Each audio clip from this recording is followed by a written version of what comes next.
అయ్యా రాజమౌళి గారు, మీకు ఇబ్బంది కలిగింది, మీ వీడియో రకరకాల చోట్లకి ఏదో ఇబ్బంది కలిగి మీరు రిలీజ్ చేయలేకపోయారు. ఎవరి కష్టాలు వాళ్ళకు ఉంటాయి, కాదనట్లేదండి. కానీ ఆంజనేయ స్వామి వెనకుండి నడిపిస్తాడు అని మీ నాన్నగారు అన్నారు. అది ఇప్పుడు భావ్యంగా అనిపించట్లేదు మీకు అన్నారు కదా. పోనీ బాహుబలి సినిమాలో కోట్లు సంపాదించారు కదండి శివలింగాన్ని ఎత్తిపించి పాపం ప్రభాస్ గారితో. అప్పుడేమన్నా శివుడి మీద ఏమైనా దానకం చదివారా మీరేమన్నా? ఏ శివాలయానికి ఏమన్నా దాన ధర్మాలు చేశారా? ఆ రోజు చేసింది లేదు, ఈ రోజు తిట్టుకోవడం ఎందుకండి ఆంజనేయ స్వామిని చెప్పండి.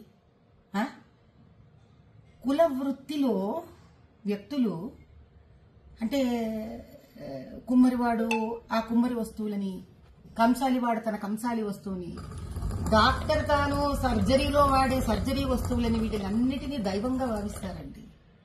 భగవంతుడు డబ్బు సంపాదనకి వాడుకోండి, కాదనట్లేదు. కనీసం డబ్బు సంపాదనకి ఉపయోగపడ్డాడు భగవంతుడు అని ఆయన పట్ల ఒక గౌరవం ఉంచడం మీలాంటి వాళ్ళకి, మాలాంటి వాళ్ళకి, మనందరికీ సామాజిక స్ఫూర్తిగా ఉండాలి. ఎందుకంటే ప్రజలు మనని చూసి మన మాట విని చైతన్యవంతమవుతారు.